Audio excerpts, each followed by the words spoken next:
YCP social media బరి తెగింపు అనేది గత 5 సంవత్సరాల పాటు చూసే ఉంటారు. అయితే తాజాగా సజ్జల భార్గవ రెడ్డి మీద 14 కేసులు నమోదయ్యాయి. ఎందుకనంటే అటు ముఖ్యమంత్రి కుటుంబం మీద కావచ్చు, ఉప ముఖ్యమంత్రి కుటుంబం మీద కావచ్చు దారుణమైన వ్యాఖ్యలు చేయడంతో పాటు కొంత మార్పింగ్ ఫేక్ కంటెంట్ ను కూడా సోషల్ మీడియాలో తిప్పారు. సో దానికి సజ్జల భార్గవ రెడ్డి ప్రధాన కారకుడు అని చెప్పి కేసులు కూడా నమోదయ్యాయి. ఈ కేసుకు సంబంధించి నిన్న హైకోర్టు చాలా కీలకమైనటువంటి వ్యాఖ్యలు చేసింది. సజ్జల భార్గవ రెడ్డి చేసినటువంటి పనిని ఎట్టి పరిస్థితుల్లో సమర్థించలేము.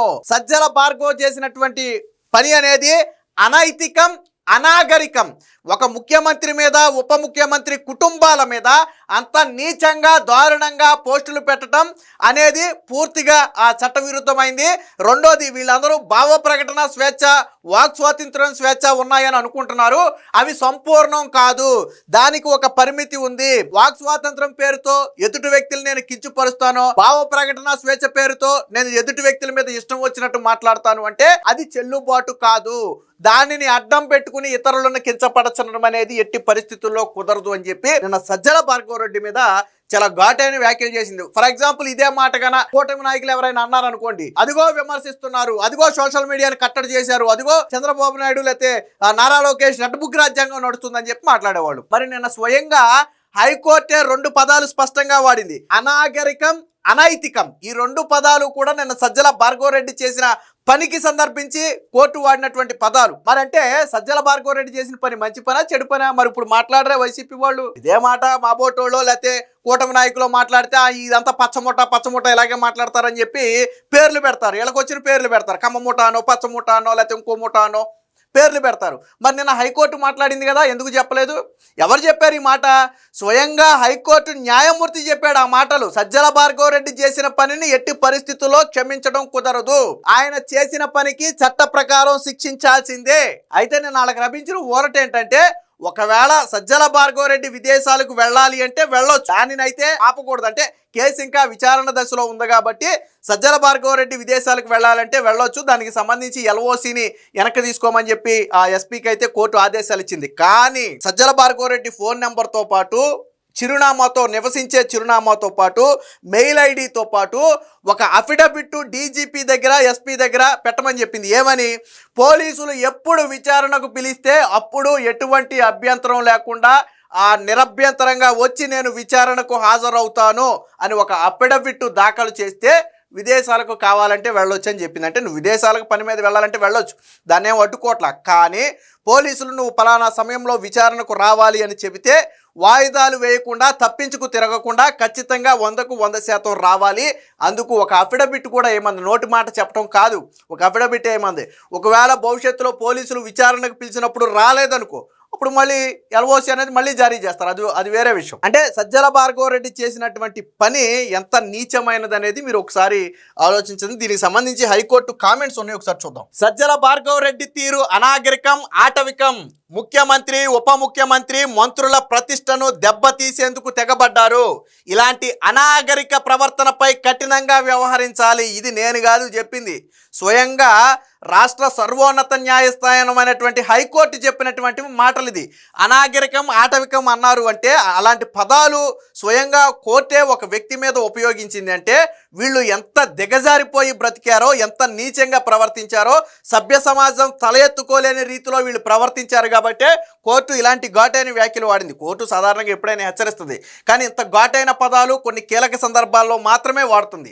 ఇది సజ్జల భార్గవ రెడ్డి కేసు విషయానికి సంబంధించి వాడారు. ఇంకో మాట కూడా చెప్పింది. ఏమని? ఖచ్చితంగా ఇలాంటి అనాగరిక ప్రవర్తనపై కఠినంగా వ్యవహరించాలి. అంటే సోషల్ మీడియాని ఇష్టారాజ్యంగా వాడుకుని ఎదుట వ్యక్తుల గౌరవానికి భంగం కల్పిస్తాం, వాళ్ళ కుటుంబంలో ఆడవాళ్ళను కూడా నీచంగా మాట్లాడిస్తాం లేదా నీచంగా చిత్రీకరిస్తామంటే ఖచ్చితంగా దాన్ని ఆటవిక, మనం అంటాం కదా, నువ్వు ప్రజాస్వామ్యంలో బ్రతుకుతున్నావా, ఆటవిక రాజ్యంలో బ్రతుకుతున్నావా అని డైలాగులు వాడుతూ ఉంటారు. సో నిన్న వాడింది కూడా అదే డైలాగు. ఒక సభ్య సమాజం తల ఎత్తుకోలేని విధంగా, సభ్య సమాజం హర్షించలేని విధంగా సజ్జల భార్గవ రెడ్డి ప్రవర్తన ఉంది. ఇది నేను చెప్పలా, హైకోర్టు చెప్పింది. ఇది హైకోర్టు చెప్పినటువంటి వ్యాఖ్య. మరి సాక్షిలో మళ్ళీ ఎక్కడా రాయరు దీన్ని.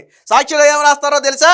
ఎల్ఓసిని ఉపసంహరించుకోమన్నా హైకోర్టు అని మాత్రమే రాస్తారు తప్ప ఈ వ్యాఖ్యలు రాయరు. ఎల్ఓసి ఎందుకు ఉపసంహరించుకోమన్నారు కూడా ఇక్కడ కూడా చెప్పింది. అలాగే ఎల్ఓసి జారీ చేయడం చట్టవిరుద్ధమేం కాదు. పోలీసులు సాధారణంగా ఇన్ని దారుణమైన కేసులు నమోదయ్యి ఇంత తీవ్రత కేసులు నమోదైనప్పుడు ఒక వ్యక్తి పారిపోతాడు అని భావిస్తే ఎల్ఓసి జారీ చేస్తారు.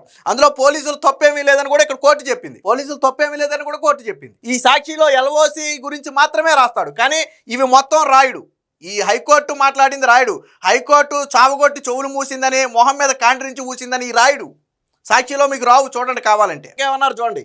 భావ ప్రకటన, వాక్ స్వాతంత్ర హక్కులకు పరిమితులు. హైకోర్టు స్పష్టీకరణ. పోలీసులు కోరినప్పుడు విచారణకు వస్తానని అఫిడవిట్ ఇవ్వండి. భార్గవ్ రెడ్డికి ఆదేశం. ఆ తర్వాత ఎల్ఓసి వెనక్కి తీసుకోవాలని అన్నమయ్య జిల్లా ఎస్పీకి స్పష్టీకరణ. అంటే భార్గవ్ రెడ్డి అఫిడవిట్ ఇచ్చిన తర్వాత మీరు ఎప్పుడు విచారణకు పిలిస్తే అప్పుడు వస్తానని అఫిడవిట్ ఇచ్చిన తర్వాత మీరు ఎల్ఓసిని వెనక్కి తీసుకోమని చెప్పి కోర్టు చెప్పింది. వీళ్ళు రాసేది ఏముంటుందో తెలుసా? ఎల్ఓసి వెనక్కి తీసుకోవాలన్న హైకోర్టు. సజ్జల భార్గవ్ రెడ్డికి ఊరట.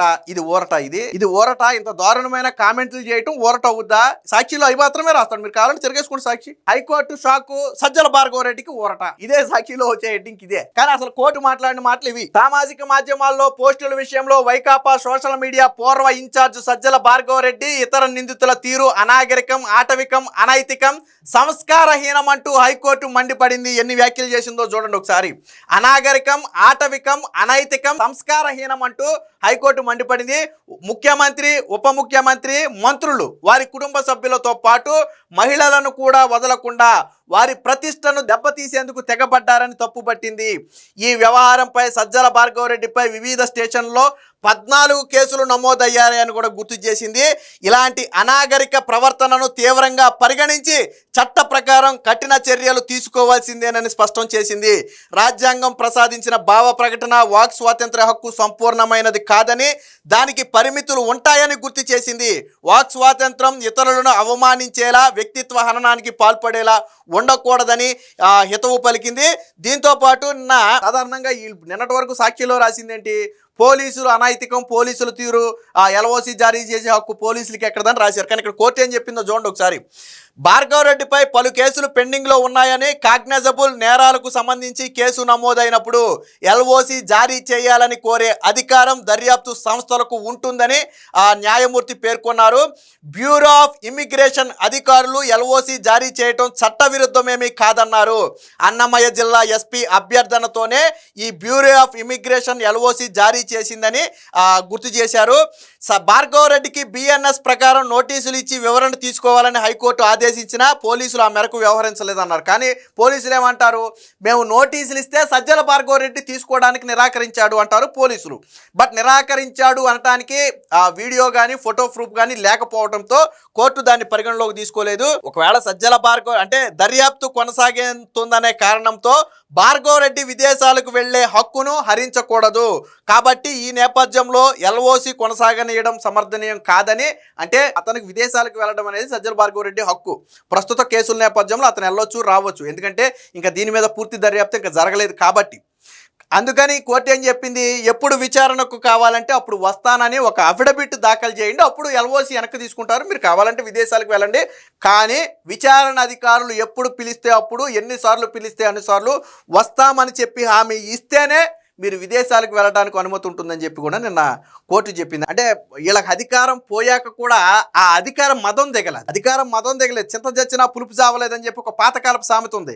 వీళ్ళని ప్రజలు చావగొట్టి చెవులు మూసినా వీళ్ళ బలుపు తగ్గలేదు. ముఖ్యమంత్రి మీద, ఉప ముఖ్యమంత్రి మీద, ఆ ఇంట్లో ఆడవాళ్ళ మీద, మంత్రులు అంటే నారా లోకేష్ మీద ముఖ్యంగా చాలా దారుణమైనటువంటి పోస్టులు పెట్టారు. వ్యక్తిత్వ హననానికి పాల్పడ్డాడు. రాజకీయాలతో సంబంధం లేని ఇంట్లోని మహిళలను కూడా తీసుకొచ్చారు.